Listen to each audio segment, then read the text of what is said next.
Well, good morning and welcome to the MAF3 Citizens Advisory Board meeting. We'll now call the meeting to order, and as our first order of business, I want to say welcome to our newest member, Councilman Gary Mars. Delighted to have you join our group, and welcome. Happy to be here. We're glad to have you. Item 2 on the agenda is the approval of the minutes of the March 24th, 2011 board meeting, and you've had those in your possession, had a chance to review them. Are there additions or corrections? If not, shall we approve them? Been moved and seconded that we approve the minutes of the previous meeting. All in favor say aye. Aye. Opposed?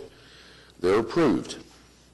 The next item, item 3, is a little more unusual for us, but and that is, this is a journal of the joint workshop proceedings that we had of our meeting with the City Council on April the 19th, 2011. And you'll notice that the journal is more a record of the meeting and not quite as much detail as the normal minutes of a meeting are concerned, but to document, I guess, for posterity and for the Council's records, what occurred at the meeting.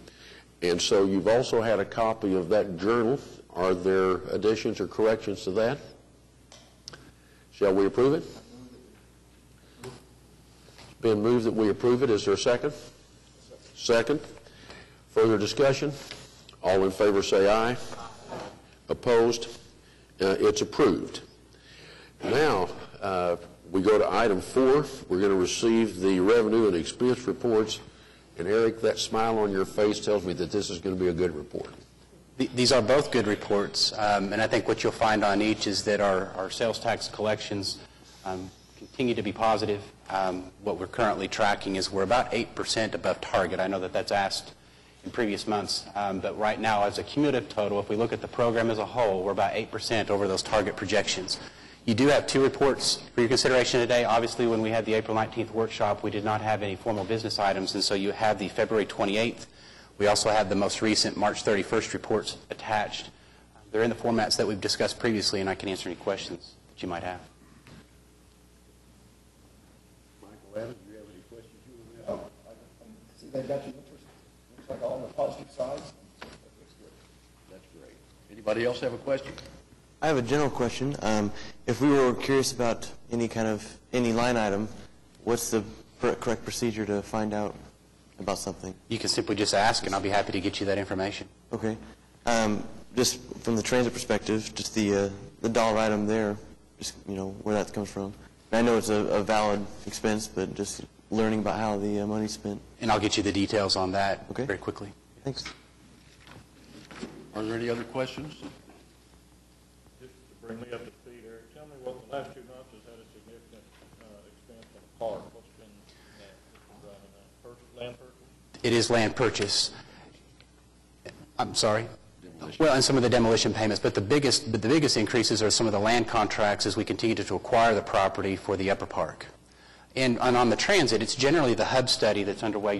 These are some of the payments. If you recall, we did approve an item, but I can get the details of those specific payments, and I will do that with Mr. Harding. So we do have the hub study that's underway. If we look at the transit, the park is predominantly land acquisition.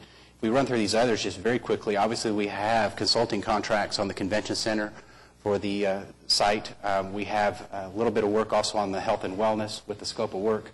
And then lastly, we have a little bit of work on the general program, and of course that's mostly ADG's work as program consultant and the work that they've done in the last year. Other questions or comments? Well, then let's move to item 5 on the agenda. Mike Mize and Nicole with ADG are with us today. And Microphone. Mike, all right. I wanted to just say to the members of the board, this will be the first time when we've all gathered, when there are items to consider of one committee relative to another. And we all serve on subcommittees. And I want you to be aware that I'm going to go around, after Mike makes his presentation, go around the horseshoe and give everybody a chance to comment with respect to the subcommittee they serve on, or to do that. Of course, ask Mike any questions that you want to as he goes forward, but everybody's going to get a chance to weigh in on this. We're going to devote most of this meeting to this, and this is an important day that we need to come out of this meeting with a recommendation if we can. And so I think it's a day for us to be perhaps more statesmen than advocates for a particular position. So we're excited to have Mike, and Eric's going to give us a brief prelude to what's going to happen. So let me just kind of set the background of where we're at. I mean, we've included a memorandum in your packets today, and as I go over just a couple of the main points, obviously as a part of the MAP3 implementation plan, the project order is a critical element, and that's predominantly what the presentation that Mike is going to make today. The project order sets the budgets for the projects as you've seen in the past as we talk about inflation and deflation and talking about where they're placed in the overall program. So that information's critical for ADG's development of that plan, which we hope to bring back to you in the next month. We were originally targeted to do that in May, but a lot of questions have arisen, and ADG has done additional study and development, and so they have a presentation that they're going to make. There's been two project orders previously presented. You recall back in March we made a presentation to the advisory board, which was that initial project order, and Mike's going to present that just as some background today. We also had a revised one that was shown to both the council and the advisory board at the workshop on April 19th. But with that, Mike's prepared to bring us fully up to date, and of course ADG has two options for your consideration. Mike, we're glad you're here. Thank you. Thank you, Mr. Winger. Mr. Chairman, board members, it's always a pleasure to be here. I'd like to start out by saying we had hoped to try to make this as simple as possible, and as Eric has explained, there are a number of project program orders in front of you today. Most of those today we've presented for historical purposes and for purposes of perspective. The last two project orders that we're going to show you really are the culmination of attending every single subcommittee meeting, the workshop, city council meetings, conversations that we've had, and also input from the consultants that we have. So if you'll just bear with me for a little while, we'll get through some of these earlier project orders, all of which have been presented publicly in one form or another before this meeting, but I think this is the first time that you've all had an opportunity to see all of them, so we decided we would present them just to provide perspective and history with respect to the project. The first one that we're showing is the original project order that was presented back in March of 2011, one I think that you're all familiar with. The second conceptual project order is a slight revision of the original project order. We provided a list of bullet points following each one so that you can see the actual changes that have been made relative to the original project order, so that there's some contextual data for you to see what changes were made in those orders. There really was very little significant that was changed with respect to this second conceptual project order. The next set of slides was done at the request of the Convention Center Subcommittee. The Convention Center Subcommittee asked that we look at options to move the Convention Center forward in the program, closer to the beginning of the program, in approximate 12-month increments to see what other projects would be affected and how they would be affected if the Convention Center were moved forward in the program order. This is the first one where it would move the Convention Center approximately 12 months, so the Convention Center design would start in 2015. So that's a move of 12 months. To compensate for that, we moved the Phase 4 of the river, the lower park design and construction, and Phase 2 of the transit were all moved back 2 years. Michael, would you remind us what Phase 4 of the river project is? Phase 4 is several projects such as landscaping and some of the other miscellaneous projects that are going to happen around the river. It does not include the whitewater. It does not include it does not include the lighting. It does not include the windscreens. It doesn't include the elements that would be required for electronic starting and starting gates and some of the features that are really more pertinent to the actual race course and the ability to hold events on the river. In addition, the whitewater, I think, is phase 3. So these are the elements that would be left over, most of them cosmetic, things like lighting on the bridges, landscaping, those kinds of things. And frankly, the actual scope of that work is a little bit undetermined because of budget considerations. So we're not exactly sure, but for the most part, it would be cosmetic features. Does that answer the question? Yes, thank you. Okay. Thank you. Mike, in the same spirit, phase 2 Phase 2 of transit would be, the first phases of transit would provide approximately a 4-mile route, depending on what that route might be. The cars for such a route, so that it would be effectively a usable, kind of a closed loop, but it also includes the hub as part of that first phase. So the second phase would complete the 5 to 6 miles of track and whatever portions of the transit had not been completed as part of that initial loop. The next option we looked at, and there are actually 2 options that have the convention center starting sometime in the 2014 time frame. This first option would move the convention center up 21 months, and then it extends the last 3 wellness centers in the later phases of the trails. And when we say extended, we're talking about spreading these out. And just so that, to put that in context, in addition to doing that in part as a reaction to moving the convention center up, we and our consultants have spent a significant amount of time reviewing the wellness centers, and we believe that it's really important to make sure that we don't do the wellness centers too quickly, to make sure, I mean, we understand that council wants to see a wellness center done early in the program. That continues to be the case throughout all of these program orders that we show. But I think we all recognize that those centers all have the potential to be different. They all have the potential to serve a slightly different population, have a different program, have different sponsors or partners.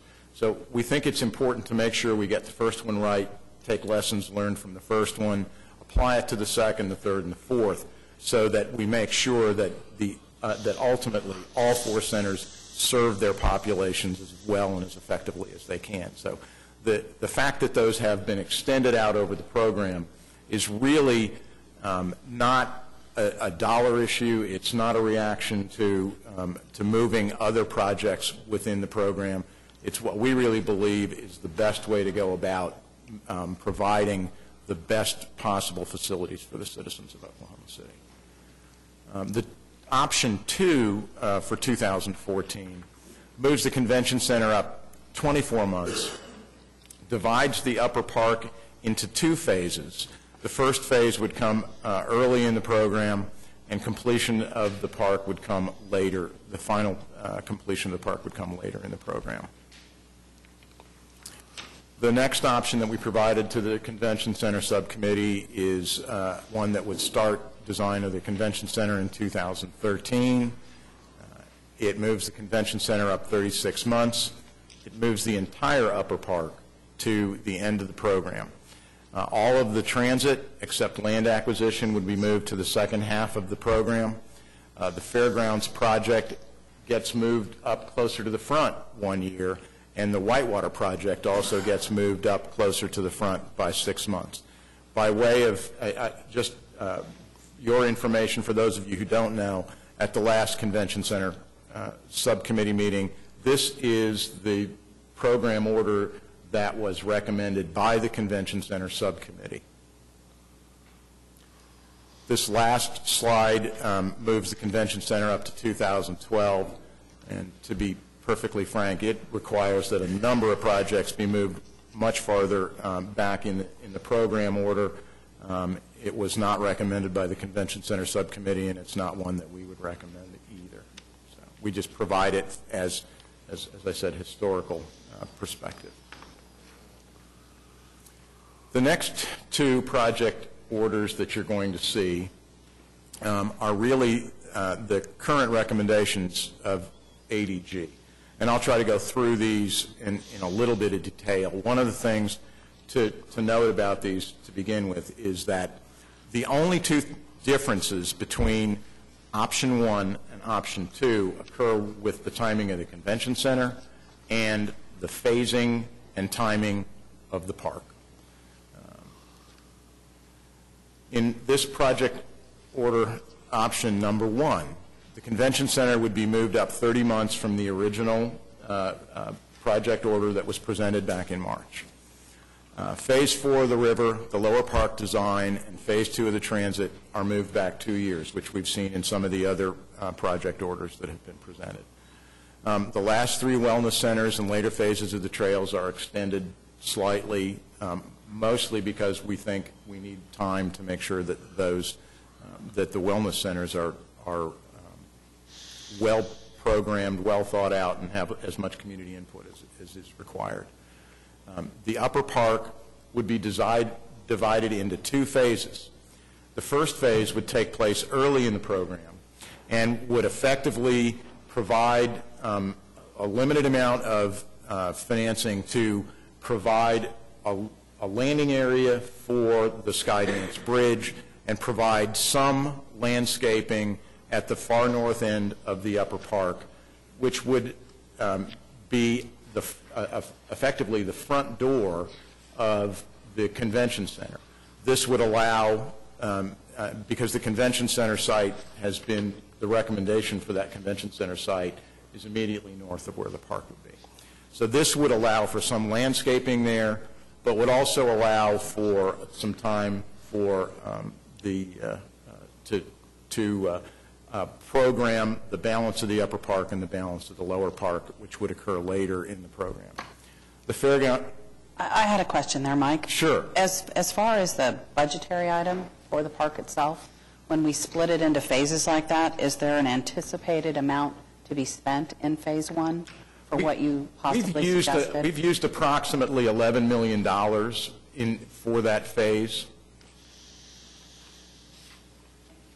You're welcome. And that's total project cost. That's not just construction cost. That would include architecture, engineering, contingency, all of the items that we've shown you before, which are part of the project. Okay? The River Whitewater project moves up 6 months. One of the benefits to that is that it would allow for the Whitewater event that everyone's looking toward is the Rio Olympics in 2016. By having the Whitewater project moved up 6 months, it would give Oklahoma City an opportunity to do a number of pre-Olympic events. So that was one of the goals with trying to move the Whitewater up. On transit, we've added a phase. In some ways, it's not really adding a phase. It's splitting an earlier phase into 2 pieces. We've added an investigation and standards phase, which would allow the MAPS 3 process to do the underground investigation that's required with respect to utilities, to do some ridership studies, and to allow a third-party consultant to come in and review environmental impact, which is not necessary. I mean, when we say environmental impact, we mean what happens in the surrounding community. Is this the best possible route? Are there benefits to changing the route? Are there benefits to either economic impact or way of life impacts on that particular route? So we think that needs to be a separate phase. We've made that recommendation really with a lot of input from our transit consultant, who's actually been to a transit subcommittee meeting and has been very much informed about everything that is happening with respect to the MAPS 3 process. So, Mike, you think this is something that needs to be done irrespective of timing or money? I mean, this is something that you all are recommending to be done. Absolutely. Thank you. This has nothing to do with time and money. This has to do with process and what we think. It's very similar to what I described for the wellness centers. We just think, I mean, this is a 50 to 100-year project, and we all want to get it right. Project order option number 2, really the only differences are that the convention center instead of 30 months gets moved up 21 months, and phase 4 of the river, the lower park design and construction, and phase 2 of the transit are moved back 2 years. And the upper park, and actually the upper park, the other big difference is the upper park is completed by 2014. So those are the 2 options that we are recommending for review by the advisory board today. All right. Questions for Mike? Rusty? Thanks. Thanks, Mike, and appreciate that. And you're right. As complicated as it is, you've made it pretty simple. I was just one question before we move on and go around, which I appreciate, Tom. The Convention Center Subcommittee and ADG, you said don't recommend the last couple that you went through before you recommended. Just curious why. I'm not arguing for them. Probably put it to bed, but just like to know why they're not recommended. You're talking about the last 2 that were presented to the Convention Center Subcommittee, yeah, the 2012 and 2013 begin construction. While we recognize that there is significant financial economic development potential for the Convention Center, we also believe that these last 2 options that we presented require moving other projects back so far that it really changes the initial, what we understood to be the initial intent of the project. The program. We also have said from the very beginning that moving the Convention Center very close to the beginning of the program will have that kind of a negative impact on the other projects. We believe that the Convention Center, the timing of the Convention Center is reasonable given what we've provided in the last 2 project orders, and we really believe that getting all the other projects started, having some phase of each project start early in the program is important, and that's why we don't recommend either one of these 2. Thanks. And Chairman, I guess maybe I should ask you from the subcommittee, same thoughts from the subcommittee of the Convention Center, even that they didn't necessarily feel that those 2 were best choices? Well, I think Mike said that the one option that they had brought forward was the 36-month. Am I thinking about that right, rather than 48 months? The 2013 option that was recommended by the subcommittee moved the Convention Center forward 36 months. Yeah. The 2 options that we're presenting today move the Convention Center up 30 months and 21 months, respectively. So, and then, Rusty, they included a 48-month option that was even more aggressive, and the Convention Center Committee did not, the subcommittee did not recommend that. So, and Sue, you may want to add your recollection as well, but I'd say these are slightly more middle of the road than what I would call the aggressive recommendation that the Convention Center Subcommittee. Sue, do you recall it that way? I agree. My recollection from my notes is the 2013 36-month was their recommendation. That's correct. Okay. Thanks.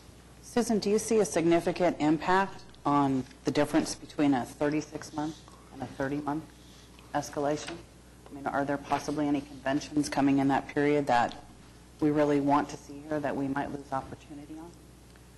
Well, you know, that's speculation, but sure, we're constantly looking at recruitment for conventions, and having that new convention center ready is certainly something that the committee's very, very interested in. And I'll make more comments as we come around. Sure. Well, if, on that note, shall we start around the horseshoe? And let's start with Sue. We'll start with you. Okay. I'm on 2 committees, Convention Center and Sidewalks and Trails. So talk about Convention Center first, and Tom can come in. The Convention Center Subcommittee did, of course, recommend a site. They also charged our consultants with some changes that we'd like to see in the report. So they're going to bring the report back to us. But as far as the timing goes, I think several things were foremost in their mind.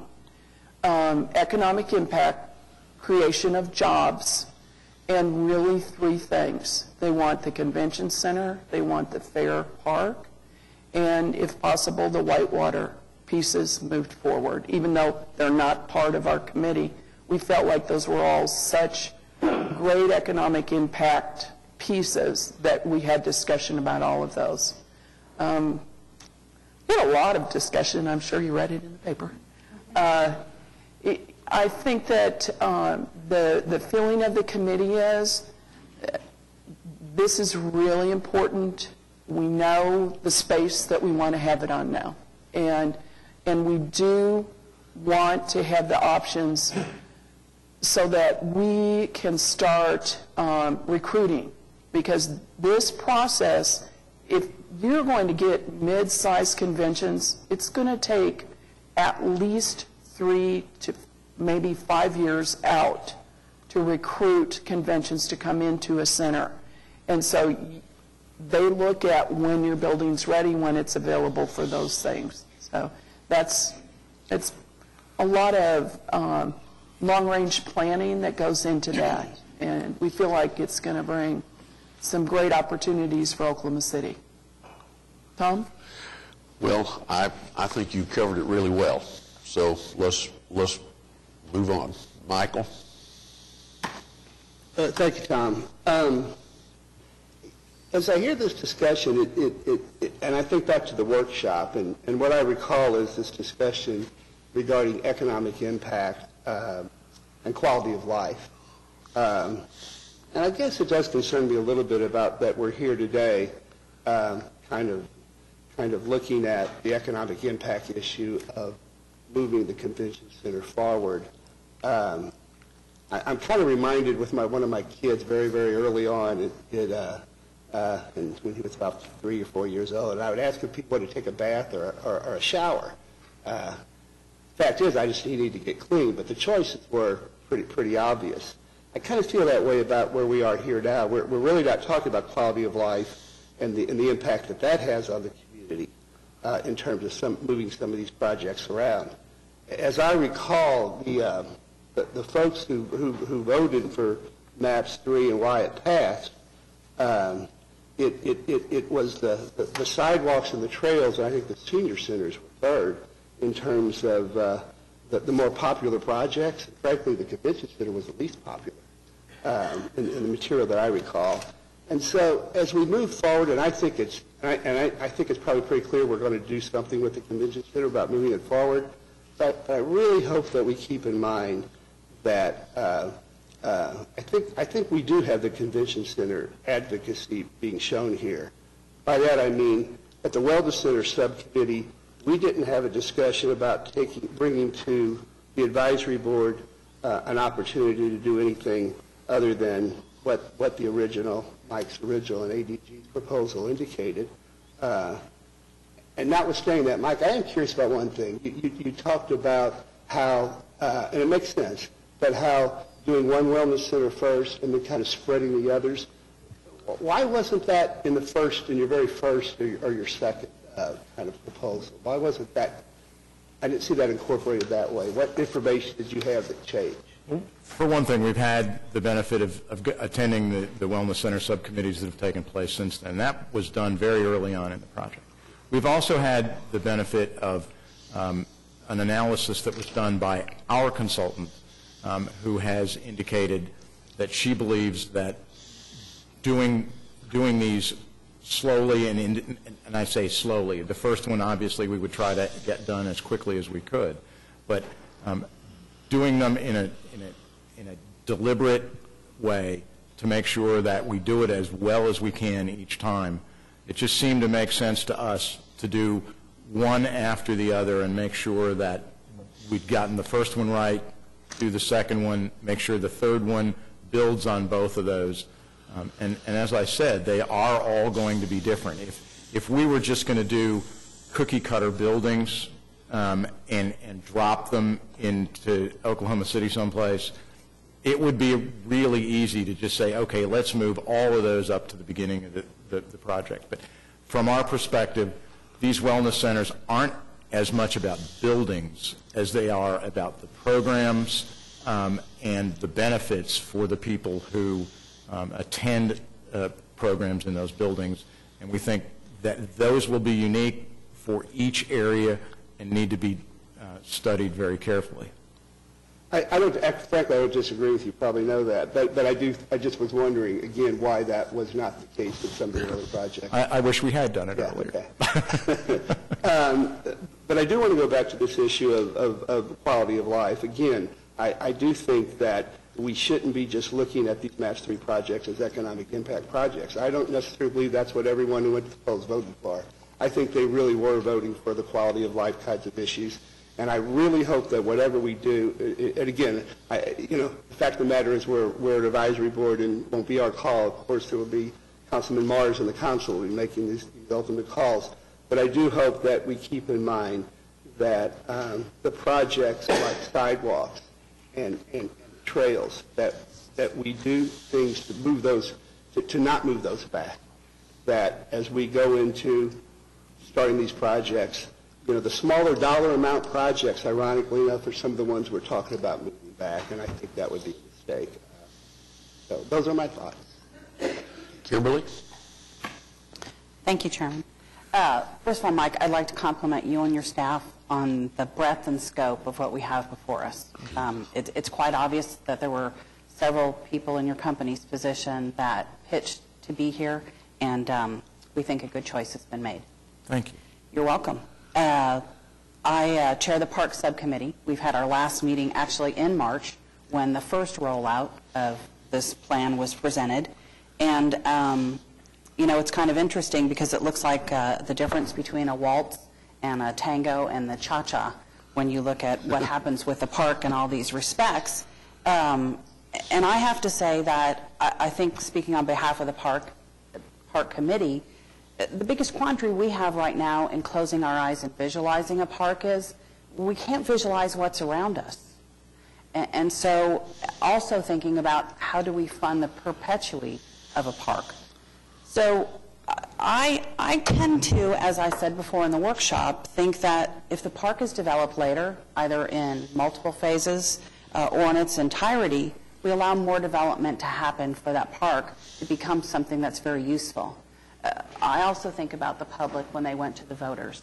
And I know as a human being, the thing I'm going to look at is what's in it for me. That's my first respect. I'm human. And so certainly the things that I can open my front door and look out and see, or drive a few blocks or walk a few blocks from my home, are going to be the most immediate impact. I don't always think about that big picture until I'm in an aspect like this, and I realize that my quality of life often depends on the economic development of the city that I live in. So I think that there's so many things that we're now looking at in your option 1 and option 2 that have a lot of validity and sense to it, because you've moved things forward that add economic development but add benefit to the citizens. And they're unknown benefits because we haven't had a river that we can go interact with in Whitewater. We haven't had a lot of these trails. There's a lot of things that go on at the fairground that citizens of Oklahoma City attend a lot, but they may never attend one at the convention center because they're not a part of that group. So I think in pulling some of these things together, we're giving the benefit of economic development, and we're rewarding the citizens of Oklahoma City for shopping in here and giving us our tax dollars. So I know I've said a lot, but that's what I feel. Thank you. Zane? If you recall, Mike, when first of all, I'd like to say I agree with Mike here about the health and wellness and the public desires for projects that would impact them immediately. But when you began the whole process, you talked about after the midpoint of the project that the construction costs and the money set aside for those may not be enough in some cases to complete the project as we originally envisioned them. Has that been, first of all, has that been fully vetted? And secondly, don't you think that significantly changing the project of what we thought we had in April, shouldn't that go back to the subcommittee so we can take a look at that and discuss them in the subcommittee arena and decide what those impacts are going to be, or if we necessarily agree with the convention center? I'll answer the first question and then ask Eric to answer the second question. The first question is, we have not changed the process by which we have budgeted projects within the project order to determine whether or not there's sufficient sales tax collections at any given point in time to make sure that the money is available to start the projects. We haven't changed that.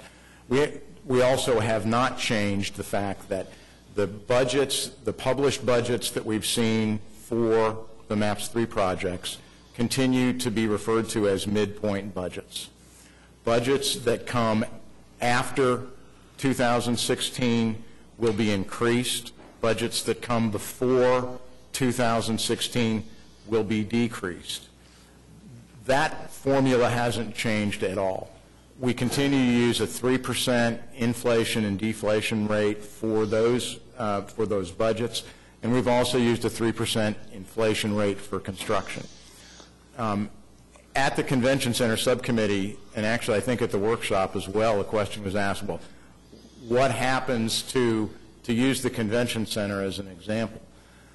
If the Convention Center is built in 2018, what's the square footage? And if it's built in 2015, what's the square footage? The answer is it's the same because of the way we have budgeted these projects and accounted for inflation. If it's built in 2018, its budget increases. We know that construction costs are going to increase as well.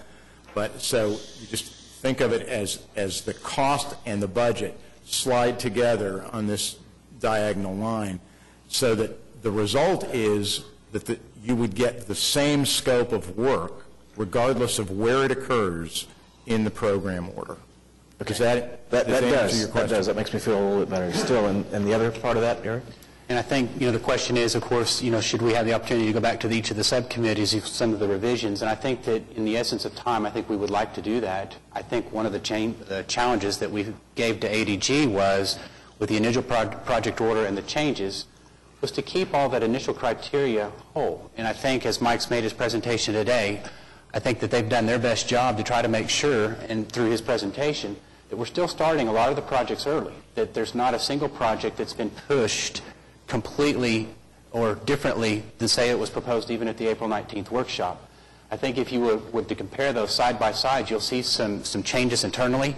I think a couple of the items that I saw in Mike's presentation also is a project may have moved a year here or there, but it's not as if it moved from the beginning to the end or from the end to the beginning. And I think that because of the minute changes, I think if we were to go back to the subcommittees, we would obtain more comments and we would extend the process. We're at a point with staff, at least from the city's perspective, that we're really seeking a decision to have some direction. We originally had hoped to have a decision in this May time frame, and obviously there's been some additional comments received, and we want to incorporate those. But staff doesn't have the direction to proceed on any projects yet. We do have some certain projects that have been started at council's direction. That would be the land acquisition and some of the other work that's underway. But we've accumulated funds. We have revenue, and we're ready to proceed, and simply a decision just needs to be made to allow us to move forward.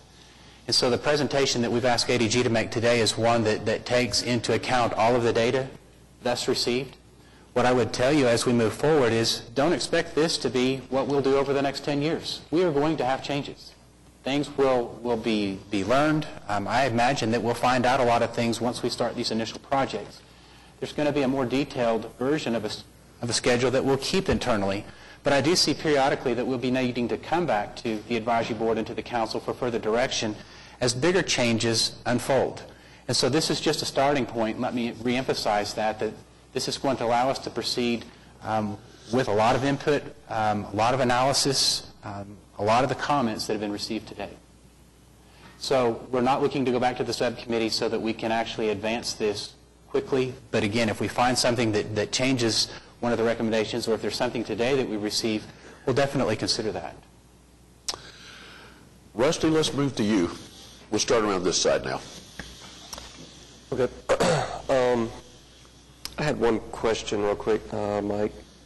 I've wondered this for a while. The overall timeline, many of them end way out in 2021 in both your options. Why couldn't they not, I'm going to start with theoretically, why could they not end on the last day of the last dollar brought in 2017? And I'm no civil engineer, but I come from a long line of them, and I would at least think if we couldn't finish the last construction and pay out the last dollars, juggling them and keeping them right on track, well, then maybe it could just be a few months later or maybe a year. But instead, we drag it out to where there's a lot of construction all the way out in 2020, 2021. So why can it not be compressed, all of these ending closer to 2017? Well, two things. One, you have to have all of the money for each project before you actually start the construction. You can't plan the project so that the money comes in as the project is being completed. You have to have every dollar for the construction available before you write a contract to start it, because of the nature of the way the city uses these sales tax dollars. The second question is, in theory, we could do that, but we've also tried to provide some time contingency in this program order. As Eric mentioned a minute ago, things are going to change, and depending on how sales tax dollars come in, how we learn, what things we learn about individual projects. We tried to maintain some time contingency in this. This has always been publicized as a 10-year project. And because of the city's experience not only with the original maps, but Maps for Kids, we know that it's just as important to have some time contingency as it is to have dollar contingency in these programs. So the fact of the matter is, could some of those move up later on as we see how other projects go? Absolutely they could. But for purposes of this, for purposes of the initial implementation plan, we're going to try to maintain some time contingency in this program order as well. Okay, and Eric, I know I asked that of Mike, but is that fair to him? And there's no, well, and that's first I've heard. Pay as you go, I've always heard, but it's really get the money in, then sign a contract, then start later. So it's not quite money's coming in, money's going out. So the city does work on an encumbrance system, which in the case of, say, the convention center, approximately $200 million construction project, we will collect a full $200 million before we enter into the contract. And the contract for construction could take anywhere from 24 to 30 months after that money has been received and committed. Same for the projects that are showing on this project order towards the tail. Yes, the final dollars will come in 3 years or so prior to the projects being complete, but based on the city's experience, if these projects follow a similar suit, we should expect completion after the taxes are collected in approximately that 3-year time frame, just based on construction and closeouts and all the things that go with the actual work.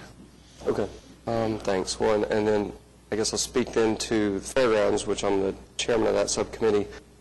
We haven't met in a while, but I think things would still be pretty static. But we were of the opinion pretty early on that we wanted, the earlier the better, and there was the economic benefit reasons and things, and as we've always said, everybody wants theirs early, but there were some good reasons. They've been conveyed before. I'd say now that the thoughts of the fairgrounds were always the earlier the better. We can start bringing in money to the city, and I'm going to get a little more to that, Mike's, Silver's comments, and some others, but that was always the opinion until, actually, when the inflation issue was brought up, it was a little less so. It was kind of, well, early, middle, whatever. If we're going to get less money because the inflation adjustment, it was the opinion of at least one of our members that it didn't matter. I, however, though, still looking at it globally and all the projects, would still like to see it earlier. I like that it's moved up. The same as Ms. Hooper mentioned, the Convention Center Subcommittee even thought the same thing. And it is back, real quickly, I'll address it too, the economic impact considerations versus quality of life. The reason I've said at our workshop and even to this day that I like the economic impact ones earlier, it's not picking one over the other. It's short-term. It's budgetary constraints. It's starting the ones that will bring in money before we start the ones that will cost money. Ms. Lowe was mentioning it too with the park. It's, you know, we haven't yet budgeted for, and Eric, if you have any comments on this at the end, then please, but my understanding, we still don't have committed funds for the operational costs of these. And the fairgrounds, my understanding, I mean, they bring in money, you know, they generate money themselves. They bring it into the city, hotel tax, sales tax, all those things. So that's always been the reason for choosing one over the other. It's not in the long term. 40 years from now, I'm glad we have both. It's short-term budgetary. And so that I hope I'm speaking factually, when at the workshop, the presentation on the local sales tax revenue, the fairgrounds had the largest listed. It was only direct listed, but it had the largest local tax revenue of any of the projects. And the fairgrounds is budgeted for $60 million, and that's half the park, half the transit. It's less than a fourth the convention center. I feel like there's another one even that was a lot more. So for bang for your buck, moving it up, I think was really important. The two options were given here to consider from ADG. Both of them only have it moving up 1 year. You know, the sooner the better, in my opinion, for budgetary reasons on the fairgrounds. And I think even, you know, I've conveyed what our fairgrounds subcommittee's thoughts were, but those are also my thoughts.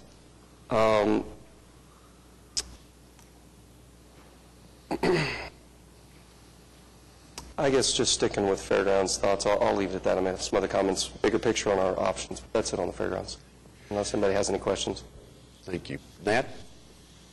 I'll take Tom's good advice to approach this from a statesman point of view versus activist, first at least, and just say that I think this is a great kind of synthesis of all the concerns, and, you know, because we're balancing not only immediate cash flow and construction constraints, but also just individual preferences, and then splitting things up in phases.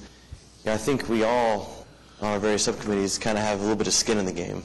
You know, nobody's cut to the bone, and nobody's, you know, fat and happy, but everybody has a little bit of skin in the game, and I think that's a great way of looking at it. Is maybe we got the right mix. You know, maybe we have got it right in terms of timing things out. You know, viewing things where we can take a phase approach.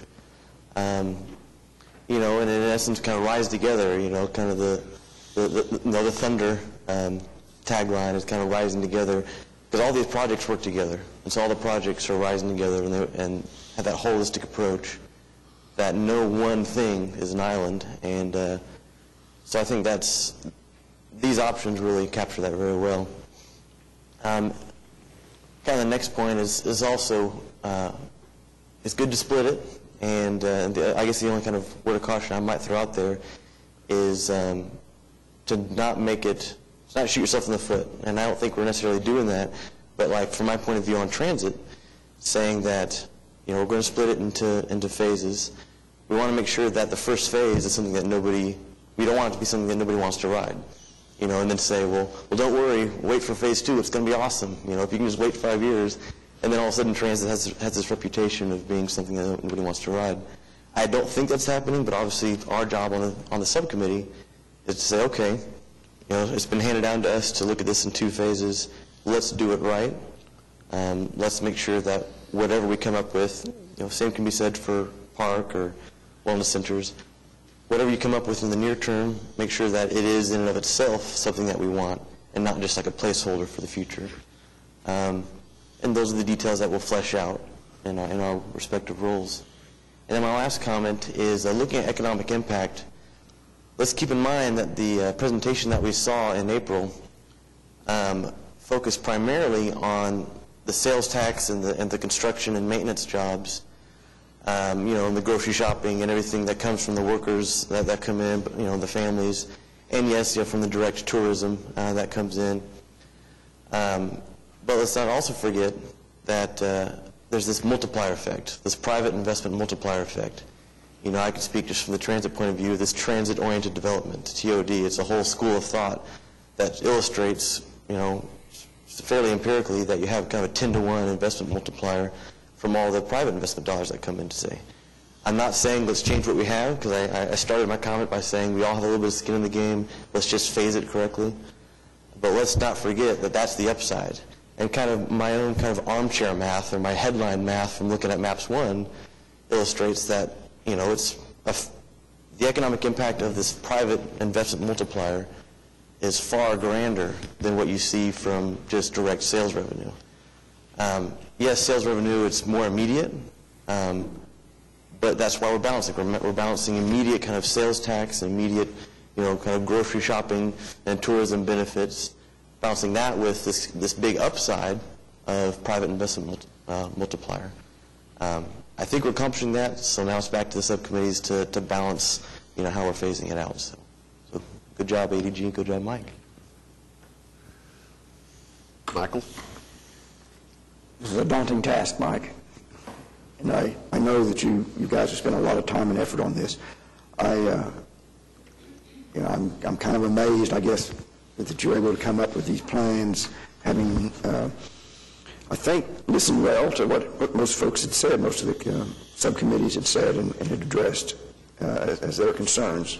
I couldn't quite envision it kind of coming together quite like this, but I think it's a good job.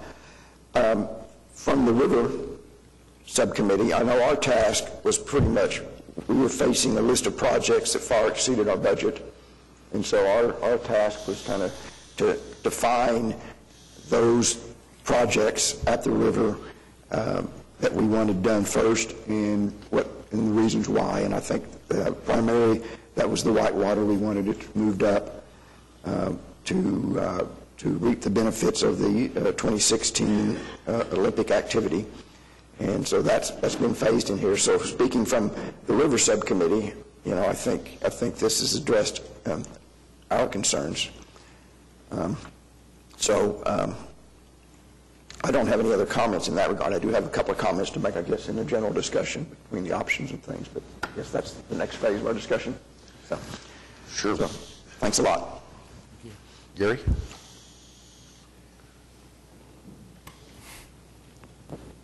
Well, first let me say that I want the board to understand that I fully realize that I'll get another shot at this. So, I'll never shy away when somebody asks me a question, and if you ask me, I'm going to answer it. But I'm going to try not to be, try to do a lot of yes and no, and don't do that, or yes, do that, or whatever in here, because I do understand I'm going to get this again, whether I like it or not, or will probably.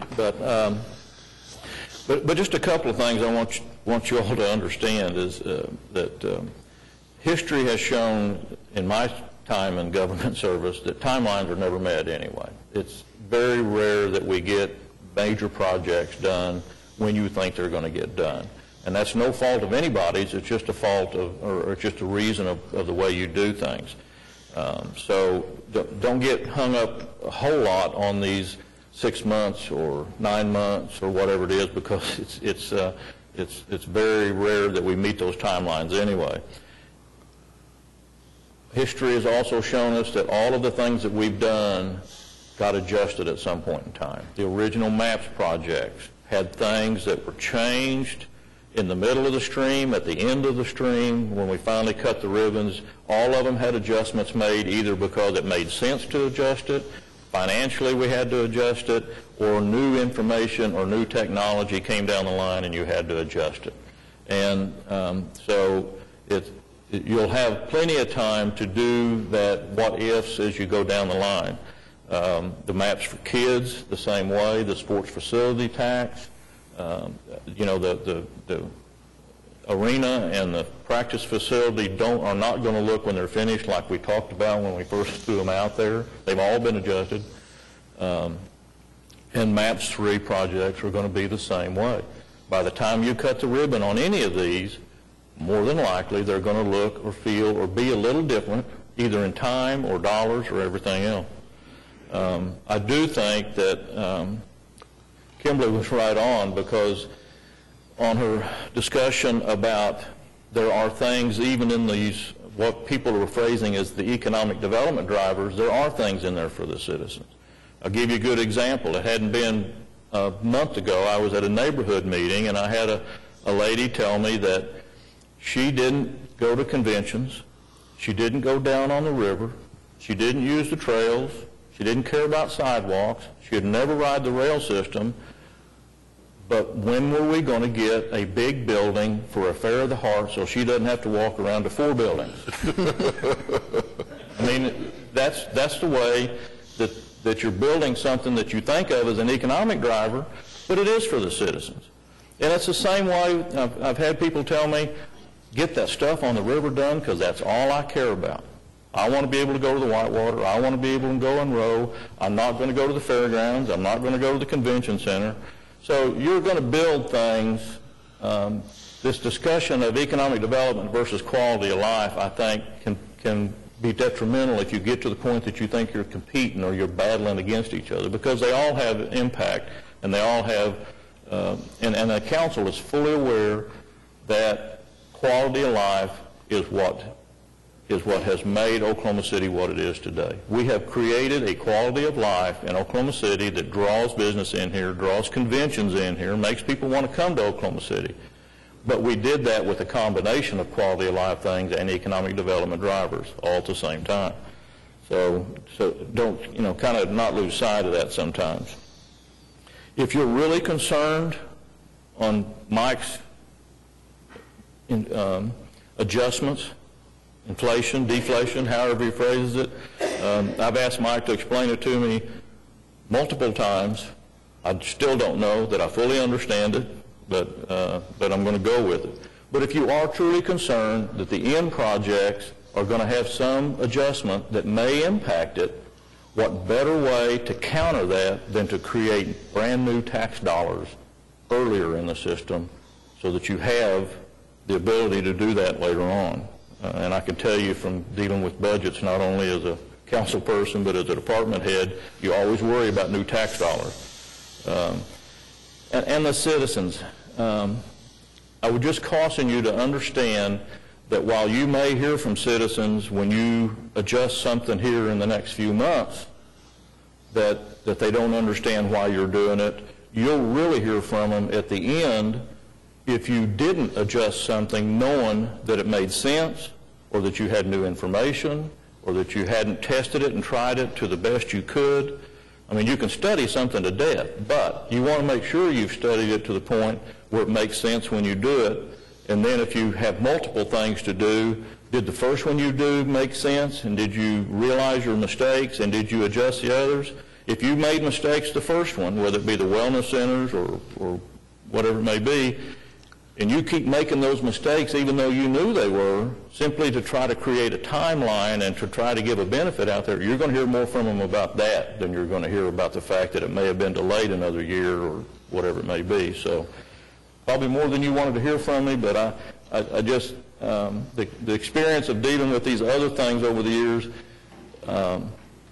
this board should understand that you're not feeling and dealing with anything that the council doesn't do almost on a weekly basis down here when it comes to the give and take and I like this, but I understand where this one's coming from, and so on and so forth. So you're doing a good job.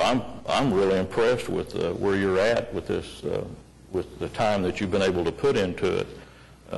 So don't get down on yourself for that, but also understand more that there's a lot of things that are going to happen from this point forward that if you get hung up on the little bitty things right now, it'll end up being not a big thing later on. Well, thank you, Councilman. We value the advice that you give us. We're delighted to hear because the fact is none of us have had the experience in city government that you've had, and we're so now it's my turn, and I want to say this. It's been very helpful to me to hear what everybody else has said. This wasn't without purpose that I wanted to hear what everybody else said first, because it's quite an advantage to having heard what your thoughts are about it. And so I'm going to begin with this. I voted yes with the Convention Center Committee when they brought forward the proposal for 36 months. And I thought that was a good idea. We all bring with us what we bring, and I'm an economic development business guy, and I don't deny that. And so that all made a lot of sense to me. But I feel a really terrific responsibility for all of us to, I say, get the staff in the city the direction they need to keep the momentum that we have going forward.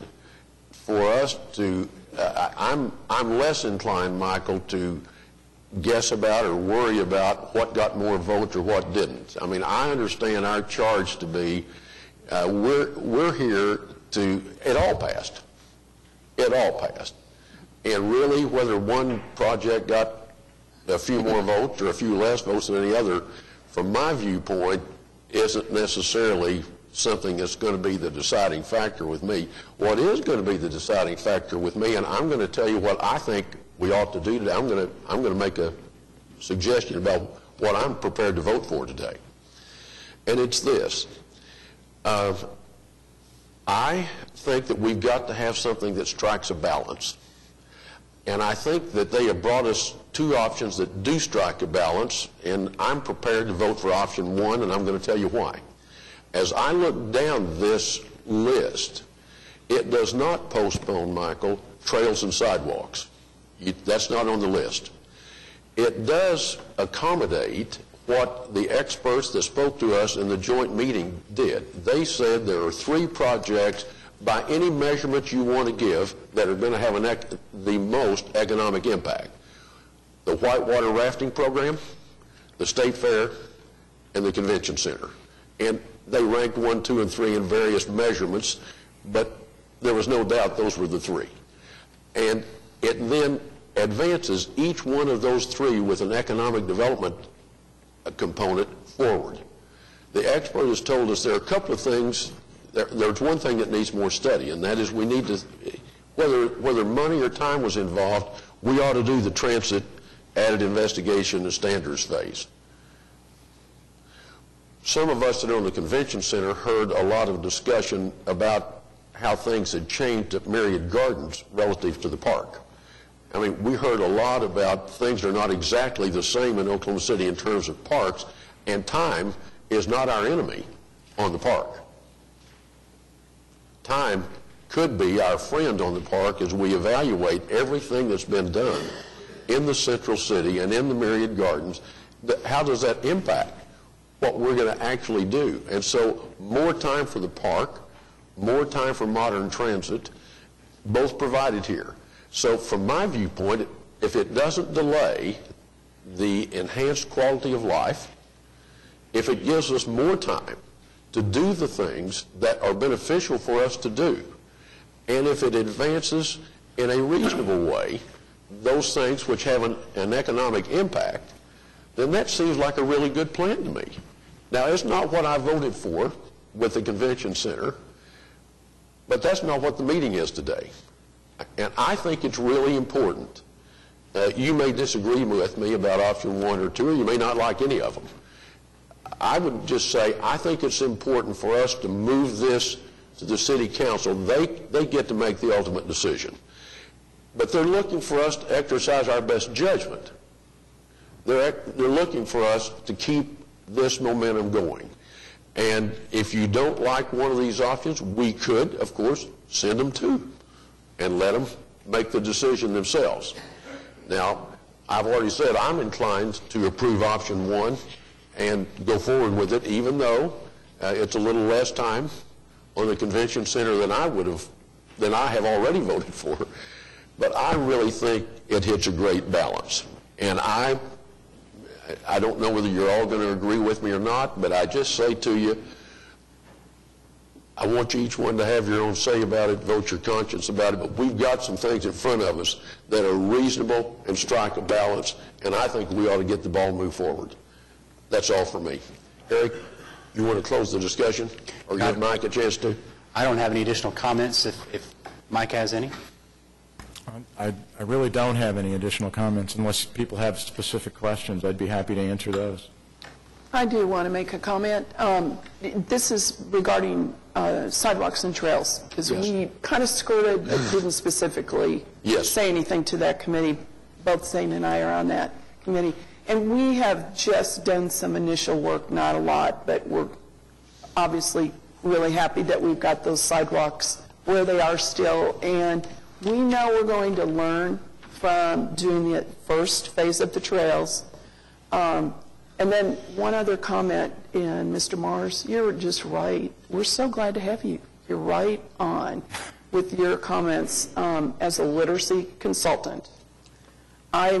It's really semantics sometimes that we're getting into here. And I don't think quality of life and economic impact are antonyms, and we're almost treating them like they are. So having said that, I think all of us, as we move into the work of our projects, we got to keep quality of life at the very topmost, and that what are we doing for our citizens and their health and their welfare besides jobs? And so how can we, have some space in a convention center that is good for walking and things like that. So we'll just keep that in mind as we go forward. But again, they're really not antonyms. I agree with you, Sue, and I should have said, to me, one of the most important things that Councilman Mars has said and Eric has said that I take the most comfort from is we're not deciding everything that's going to happen for the next 10 years today. Yeah. Eric has said it is a dynamic schedule. This is the guy that worked on MAPS 1, MAPS for Kids, and now is in MAPS 3, and if you think about something that's going to take a decade to do, there will be mid-project adjustments probably on every one of them, and knowing that we have that option. And that's, I think, was underscored by what Gary said about, these things are adjusted as you go along. So that having a dynamic schedule and having the freedom to adjust as we go along makes me feel okay about us moving forward today.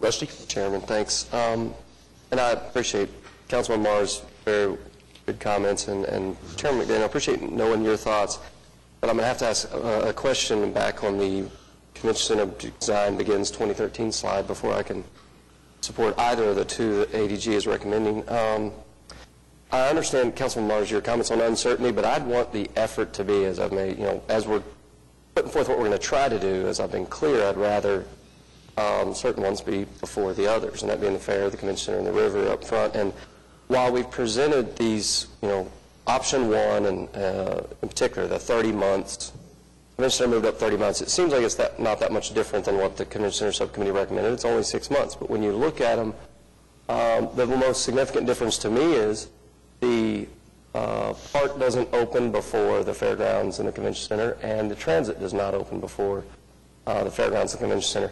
That's the big difference, is the one of the Subcommittee on the Convention Center has recommended. Those are moved back to where they don't open, and we don't start incurring the operational costs on those until after Fairgrounds Convention Center. So I guess, I know I asked once, Mike, but I'm not clear then. Now that I've heard the Convention Center Subcommittee did recommend that one, when I first heard it, I thought you said both you and the Convention Center Subcommittee didn't like either the Begin 2012 or the Begin 2013. I still like the Begin 2013. That's the one I would want to recommend to the City Council to consider. They can consider all of them if they want, but if I'm going to put my stamp on one, unless I understand why, more detail if you don't mind, unless you've said everything I'd say on why not the one that, what's the problem with the Begins 2013 design? Again, it's not the 6 months better than, 36 months better than 30. It's which one's open and we start operating before the others. I understand your concern, but one of the tasks that we've had is to try to provide, and the word balance has been used by a number of board members. We've tried to provide some balance. We'd like to see all of the projects have some activity during the first half of the program.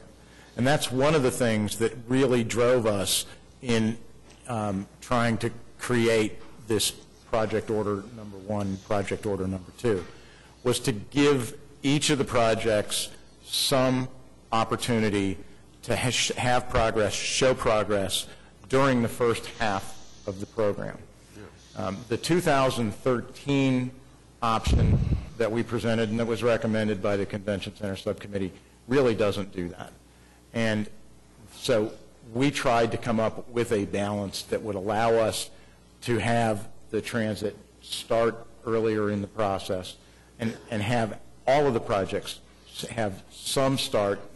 You know, I don't have a clue who voted for what in what order, but the fact of the matter is we think that everybody voted for, there were votes for each one of these projects, and we think that because of that, all of them deserve some opportunity to show progress during the beginning of the process.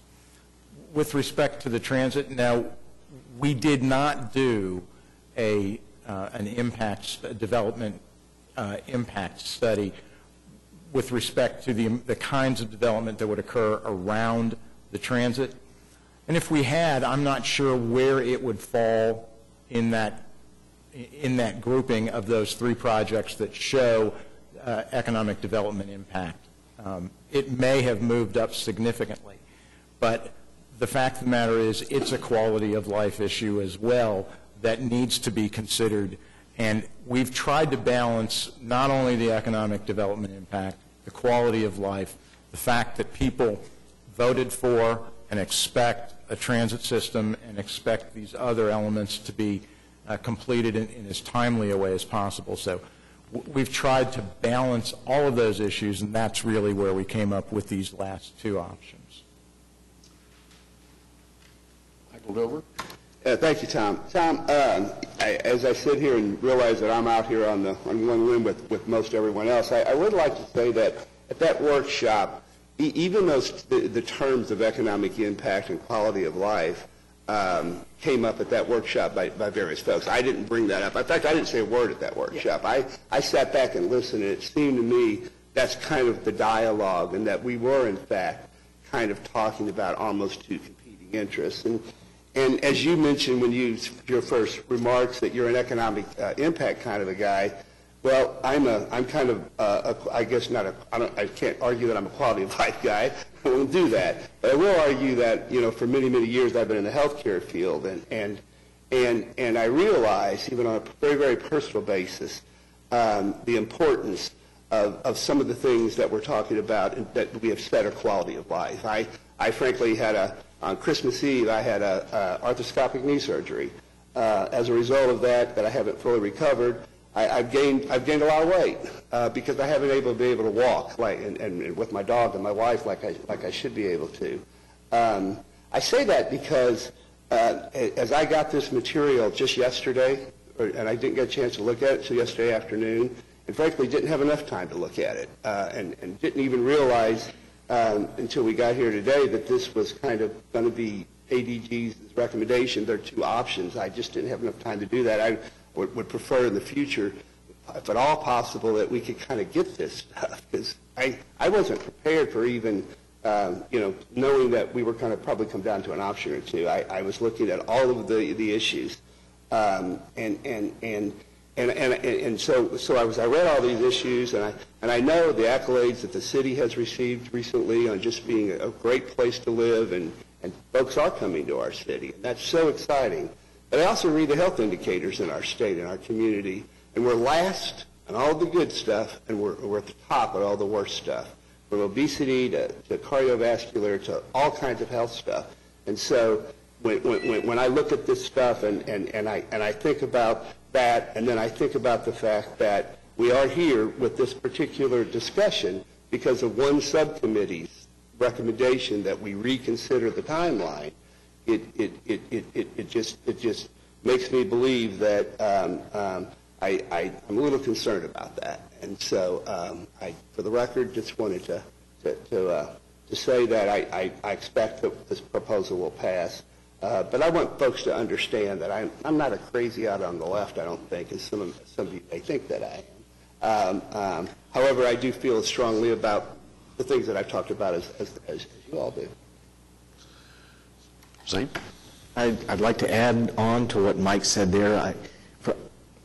I can see some merit, technical merit, to delaying one of the projects or moving the projects to the right a little bit so that we can investigate a little bit deeper into maybe exploring new technologies. But having just received this, I don't think we've given enough time to sit down with our subcommittee members to get their opinions and explain this to them. And I would be opposed to moving anything forward to City Council at this time based on that. Thank you. Michael? I would just like to, I guess, comment between the two options. And as I understand, the only significant difference is we move the convention center up 9 months and split up the park and move it back, essentially finishing the park 4 years later, if I'm reading this correctly. That is correct. Okay. So, and that's a little bit outside the purview, I think, of this committee, but I kind of saw the park maybe as the linchpin of the whole Coeur d'Alene development plan. And I'm just curious, we don't have much input, I guess, on that plan or the impact on that urban development, but what would be the impact, I guess, of the park not being available for 4 more years? I can't see anybody wanting to do much development around that park if it's just, plowed, sodded dirt or whatever it's going to be there. I mean, I would think to really get any development around the park, you almost have to have the park finished. So is it worth, I guess the question, is it worth 4 years of development on Coeur d'Alene to move the convention center up 9 more months? And that's probably, like I said, that may be outside this committee's purview, because I don't know that we're necessarily involved in the Coeur d'Alene thing, but I think maybe it's a council consideration. I think just as a response, there's clearly lots of questions on lots of the projects, and I think some of the comments recently heard either at subcommittee level or from different stakeholders is some questions about the park. Obviously with the reopening of the Myriad Gardens, there's some new park-like activities that are now being better understood. Not to suggest that we know what's going to be in the new park yet. There is a complete design process that's going to have to start and with the subcommittee develop what the activities of that new park is going to be. And clearly, I think that you're correct. I mean, development, is going to have to go hand in hand with that park development. Should the park be built first? Should development come first? I mean, those are all great questions, but I do think that they're related. There is some sort of combination effect that's going to occur there. We just simply don't know. I think one of the recommendations that ADG is making, though, is that the park not be fully delayed. And I think that's, what I'm hearing Mike say about, compromise with the projects, making sure that we reserve a portion of that upper park so that certain developments can occur and encourage, what might come in the future. But again, as we look at the 10-year program, the park will be completed as a part of MAPS 3. We will have a completed project once it's done. And based on the information that we're receiving, and I think the recommendations from ADG today, they're just putting their best foot forward. Understood. And I know that the city's gone through an urban developed phase 30 years ago in which they bulldozed and cleared out a whole bunch of land, and we waited around for the development. And if the park is what's going to kind of drive that development, I hate to kind of get into that phase again, that we've cleared the land from downtown to the river, and we sit on it for 10 years, and not develop whatever infrastructure has to be there to encourage the outside development. And if I might just follow up, I mean, there's clearly a lot of work on the park. I mean, as you saw, the development of Bricktown, when we're obviously acquiring the park properties, and we have an update to share with you today on the progress that's being made. But following acquisition, we've got a tremendous amount of investigation for utilities, utility relocations, potential environmental activities that are going to have to occur also before the park can move quickly forward. But we're still scheduled to do all of those, even if the park doesn't fully develop. So there's going to be a lot of park work, regardless, just as a part of land acquisition in the general process. But, again, I think it's one of those that it's for your consideration as a balance to the projects. And I do respect, we're doing our very best to get the agendas out timely. And I know it's very challenging to get your information just a day ahead of time. In the essence of time, I know ADG was working all the way up until through Monday. trying to put together the best recommendations for you, taking into all of the information. It's going to always be our goal to get you the information sooner, but obviously we've put a lot of emphasis on this today and making sure that we proceed forward. If it's the desire of the advisory board that we take this back to the subcommittees in the next month, you've received an email with the next set of meeting proposals for mid-June. That is something that we can consider. And, you know, I respect those comments that have been made today if that's the decision of the advisory board. Just a couple of quick things on the park. You know, the option one, I read it, that they are going to start doing some work in the park, and they'll do some basic amenities. The park, the land and the greenery and some of that will start showing up in the option one. All of the studies that I saw from the urban planners said that the development around the park is a 20 to 30 year project. I mean, they all recognize it's going to go. And the difference that I think between this and what we, as you said, scraped off, and I fully agree with that. We cleared off a lot of land and then walked away from it at some point. But the difference I see is when they cleared that off years ago, they had no idea what was going there. There was just no projects, there was no money, just nothing was planned that, and then you had to go to sell it and do different things.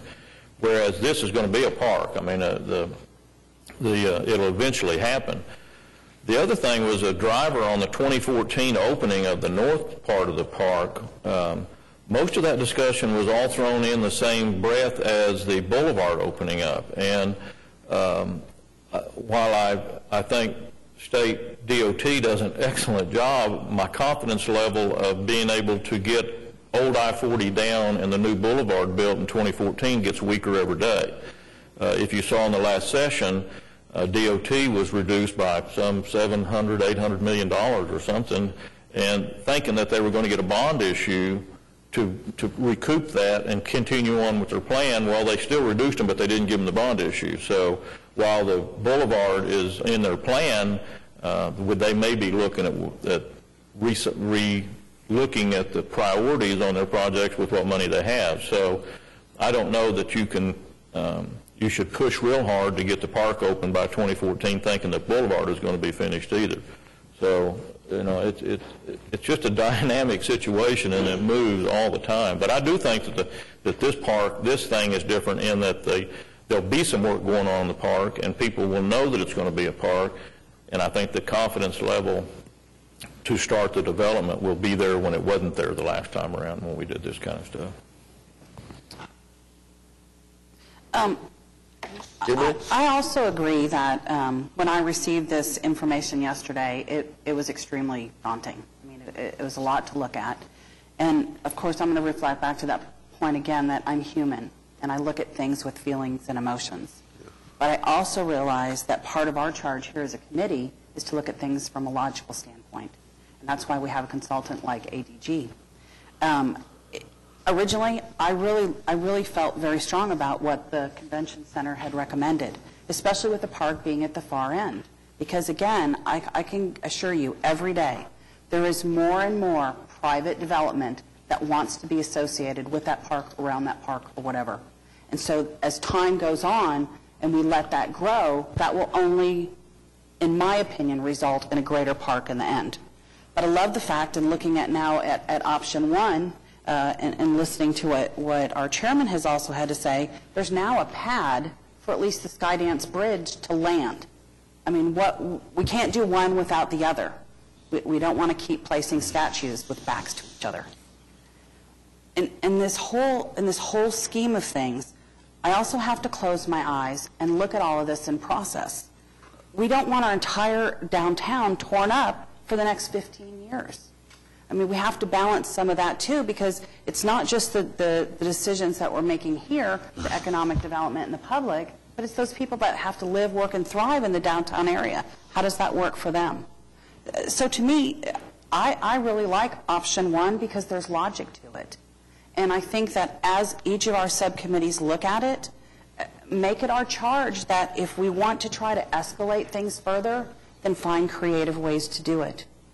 Look at private enterprise and bringing more development of bringing the people in. That improves everybody's quality of life, and it gives a springboard and a place to start.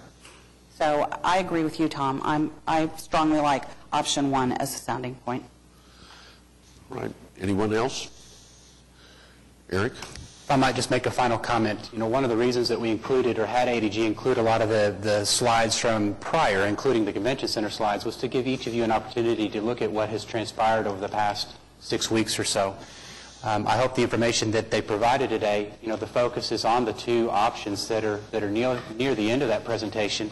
And the bullets, I think, that you'll find that follow those show you the difference in what ADG is bringing to you today versus what was seen at the workshop prior to the Convention Center subcommittee meetings. And so I think if you'll relook at these bullets, you'll see that although the Convention Center's moved up, you'll also, I think, note that the majority of the projects haven't moved back significantly. There's been some adjustments. There's been a little bit of phasing changes. But generally speaking, I think ADG, you know, just from a perspective of differences, has really retained a lot of the logic and a lot of the desires that were previously heard from the subcommittees and were included in that April 19th workshop project order. Yes, it's a little bit different, but it's different in ways that it addresses the things that Mike mentioned today as making it better and making it more workable. And so, you know, if he can answer any other questions today, I'm sure have you share those with him so that they have the input. But again, we appreciate it. Thank you. Michael? Yeah, since people are kind of giving an indication of where they are on this, I want to say, Mike, that you've got a rough job, and you have given and provided a lot of options. However, when I take it all into consideration, even though I wish I had more time to do that, I got to tell you, I liked your original plan from the beginning. I liked it that you guys did the work as a consultants without any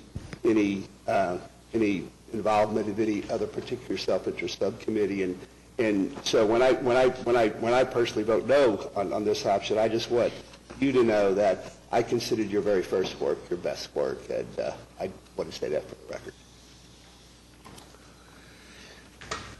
Anyone else? And just I also prefer option 1, and I think I guess my other comment would just be that there will be chances for, you know, subcommittees to come back, and this will be a very dynamic and changing, you know, process, and so I have no doubt that there will be several iterations, even just this calendar year, and that there will be kind of this kind of cycling effect, you know, go up the chain and back down, go up the chain. So I'm very confident that as new information becomes available, and as that individual subcommittee members and on the other side, City Council develops their own opinions, that this will be scrubbed up pretty thoroughly. But yeah, my preference, balancing all these considerations, would also be option 1. Anyone else? Well, I heard Zane, I guess, suggest maybe taking these back to the subcommittees. I don't know whether Eric has any comments on whether that fits the schedule or whether anybody else has any thoughts in that regard. Well, I do. I absolutely don't want us to do something that people don't feel comfortable with doing. And if this requires more study, that's just fine with me. As a person who's attended virtually every one of the subcommittee meetings, I think it is a predictable result. Everybody's going to go back to their subcommittee meeting, and if theirs is moved up to their satisfaction, they're going to like it. And if they're moved back, they're not going to like it. And we can delay this a month. Now, that may be true that over history, deadlines aren't met. But we're not going to not miss. The City Council can do whatever they want to. But we're going to try to move the ball forward to the extent that we can, with reasonable dispatch, having reasonable time to consider it. I don't want anybody to do anything they're not comfortable in voting on. And so if you want to go back, but I can tell you it will not materially change what you know about it today if we delay this a month and go back and ask them, do you like being delayed more, or do you like being advanced more? It will not materially change the decision that you have before you. Now, if you want to do that, I'm your servant. I'm with you. But I think it would absolutely be a waste of a month's time, and we're not the ultimate decision makers. And we've got some of the subcommittee members here wanting to speak to this today, and I will say to you in the audience that you're going to get your chance to speak, but it's going to be at the end of the agenda just as it is, because we're moving along here. Zane, go ahead. I just wanted to say I am for moving forward from a personal perspective. I was just trying to voiced concerns of the subcommittee, and I just wanted to get that out.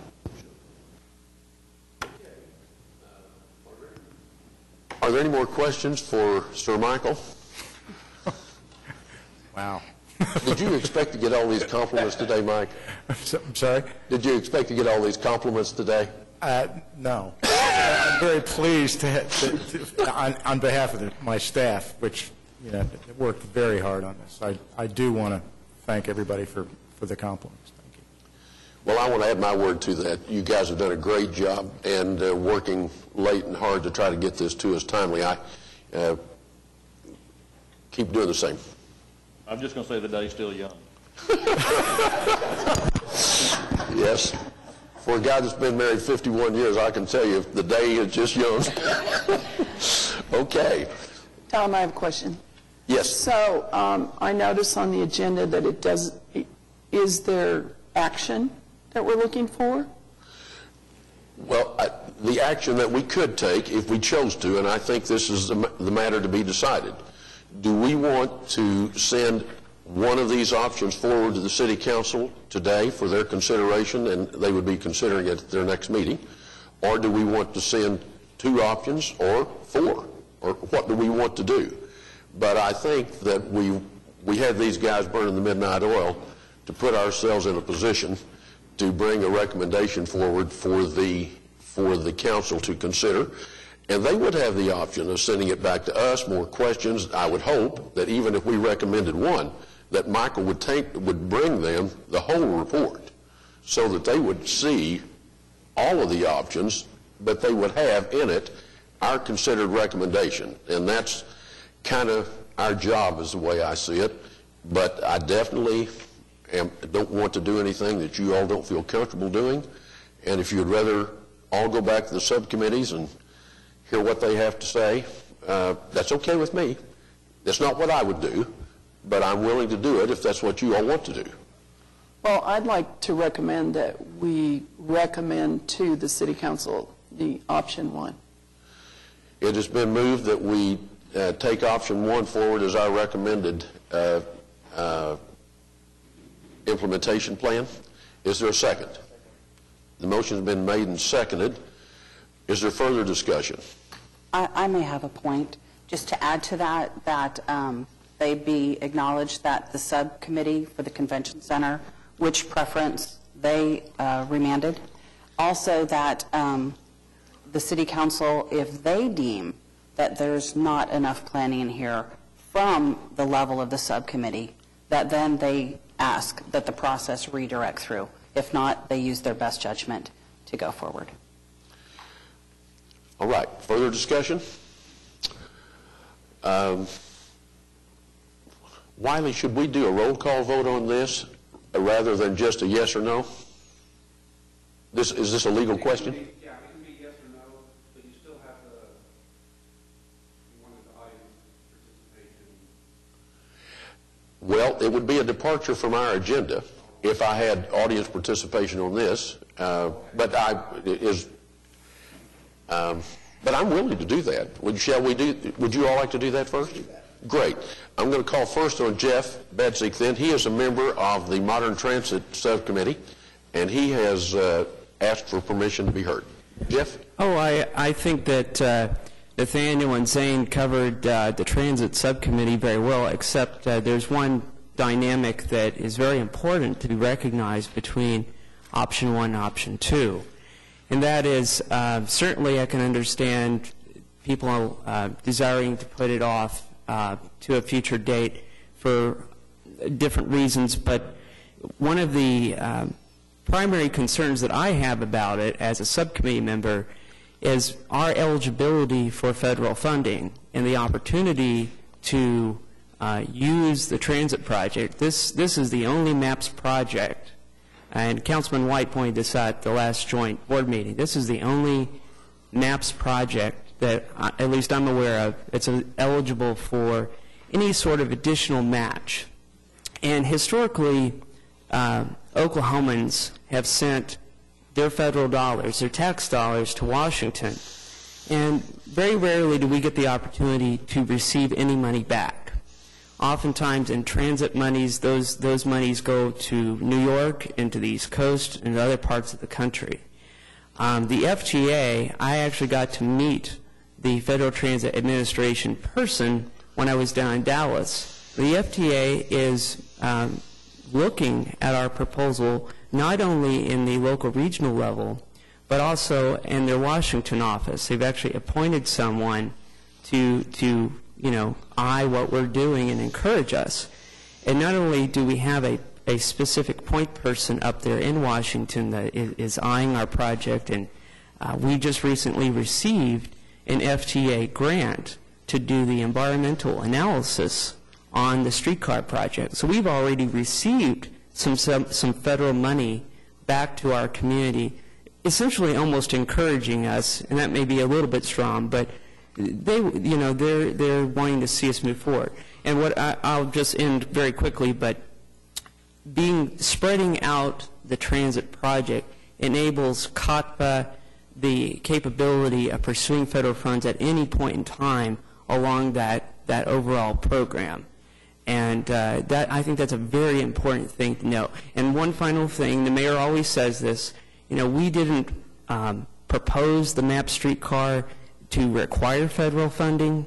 We're able to build this system entirely what was promised to the voters without federal funding.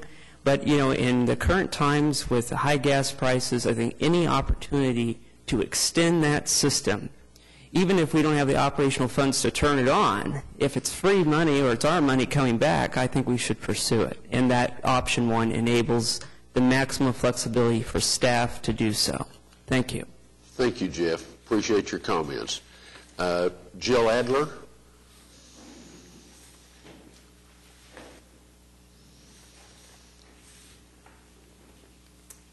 I, too, am on the Transit Subcommittee, but I actually wanted to speak to you all as a voter, as a downtown resident, and I wanted to address the convention center. As a voter, I actually voted for every single project. I want to see all of them succeed. I'm as excited about the convention center, actually, as I'm about transit. But one of the things that, and I actually wasn't planning to speak, but while everyone was talking, I started thinking about attending conventions and where I want to go to conventions. And I hate to say it, I want to go to San Diego, I want to go to Boston, I want to go to Chicago. I want to go to places not only where there are things to do, but also where I can get around without having to rent a car. One of the things I hate to do is drive in a city where I don't feel comfortable, where I don't know my way around. I want to be able to get to my hotel, and I want everything to be easy for me. I want to be able to get on a subway or a streetcar or a bus and get to where I want to go. I also want to have places to go. And one of the things that I think is really important about using option one and not starting the convention center quite as early is that we really need more downtown development to make this an incredibly attractive place if we want to move up to another tier as far as convention center attending goes. We've got the Myriad Gardens, and they're stunning. We have the memorial, we have the art museum, but we have other things that are kind of in the pipeline. There's discussion of starting the Adventure Line and possibly people being able to go from downtown to the zoo, to the Omniplex, to Remington Park. Those would be great things for people who are coming to conventions. Because remember, they not only come for themselves, but they bring their families, or they want to think about bringing their families. And when they bring their families, more money is coming into Oklahoma City. The other problem that I see that we have downtown is retail. And I'm a woman. I like to shop when I go to a convention. We don't have much, but I see, as other projects downtown develop, we have the opportunity to potentially draw in more retail. The streetcar is one of the things that can do that, but really just improving our downtown, finishing Project 180, I think we're going to pull in more retail, and at that point, we may be able to move up to a Tier 2 city. If we get the convention center done too early, I think we run the risk of bad press getting out. Yeah, they've got a great convention center, but once you get there, what is there to do? How do you get around? And so I think if we plan it so that all the maps is interdisciplinary and we've got everything going at the same time, I think the convention center stands a better chance for success. Thank you, Jill. Marion Hutchison. Marion, I didn't give anybody else this admonition, but I'm telling you now, I'm going to cut you off quickly because we're not going to lose a quorum with the motion on the floor. I appreciate that. Okay, please, go forward. I'll say real quickly that I want to just kind of address a little bit of the bigger picture on the transit and why I think it's important. And I'm in the oil and gas business, president of Titan Energy Corporation. Recently Devon Energy announced that they were going to direct 90% of their fiscal 2011 budget to oil and liquids-rich projects. And other companies are doing the same. And the reason's obvious.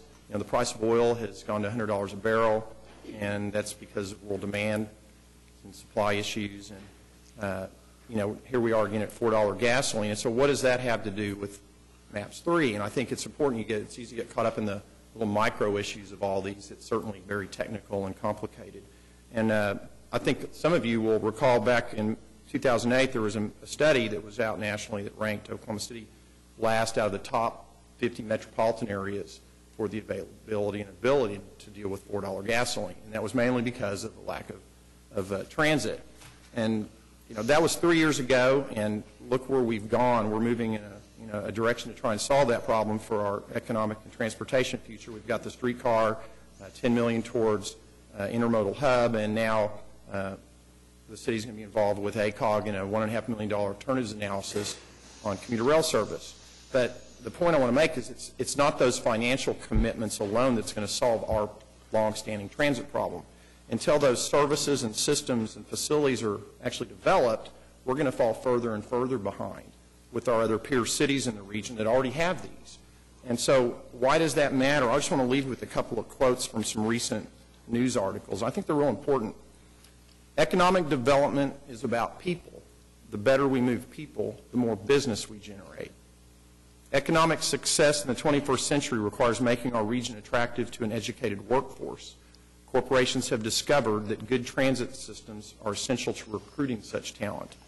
And finally, this is from the Denver Post. Our expanding transit system will cause many businesses to move to Denver because the companies know their employees will not have to sit in traffic and will be home for dinner and home life.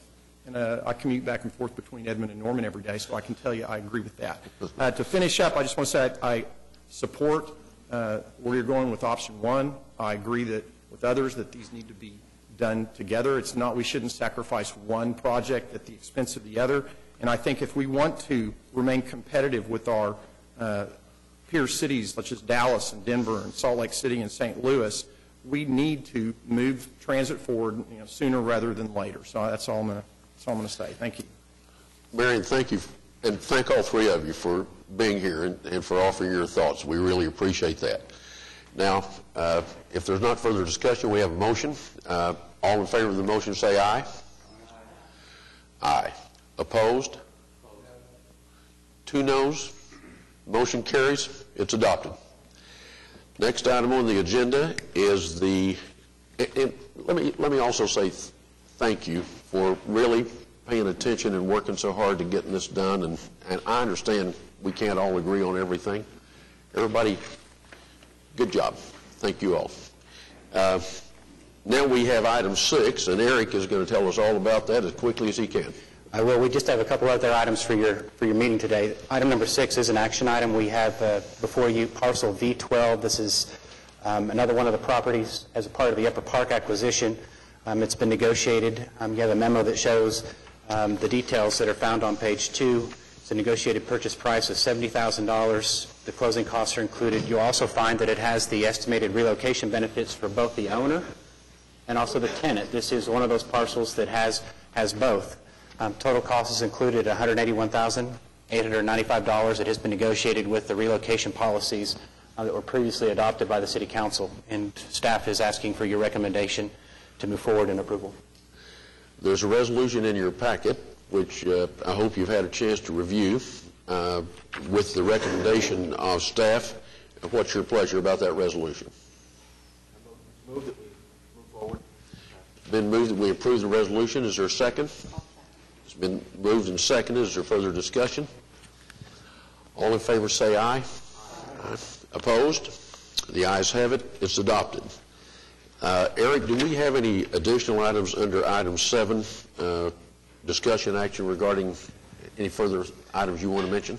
I think I'd just like to take a couple of minutes just to update very quickly on the projects. I also have Joe Van Bullard with us today to do a very brief update on the park acquisition, and the map has been put onto your screens. But as I invite Jovan up, let me update on the park, and I'll leave that for him. On to transit, the hub study is proceeding. There is a meeting next week scheduled, and we're prepared to make presentation to the next subcommittee meeting. You should have each received meeting, at least notices. We're going to try to schedule those meetings for mid-June for the next series of subcommittee meetings, so that we can have a lot of the reports made to subcommittees in preparation for our next advisory board meeting.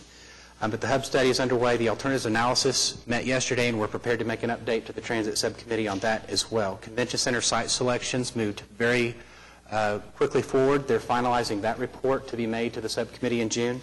We also have the race course lighting report, the preliminary report just nearly complete. That will be taken to the river subcommittee. We're also optimistic that we'll have the windscreen contract for a study completed as well. So we're quickly moving forward on projects. And so if you'll respond to the email that was sent to you, if you can or cannot attend, we're going to try to get those next set of subcommittees established a little earlier than our normal schedule.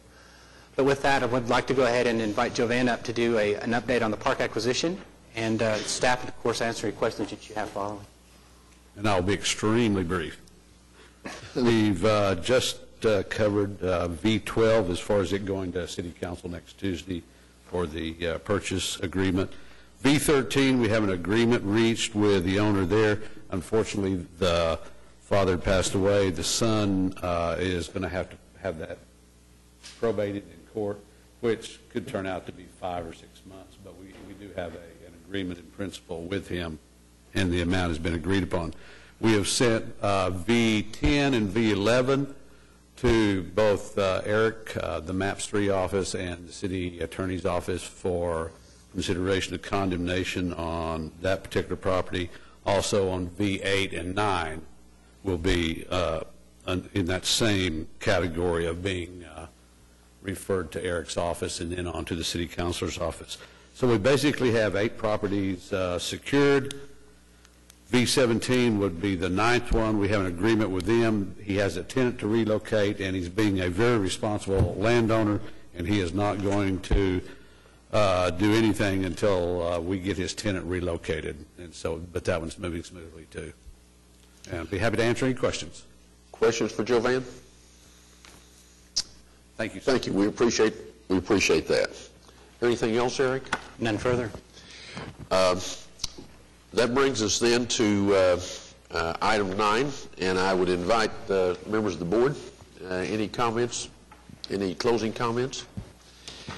Staff, Eric, anyone else? Are there any citizens here who wanted to say something, maybe not on the subject we covered so far? Anyone want to be heard? If not, we're adjourned. Thank you for coming.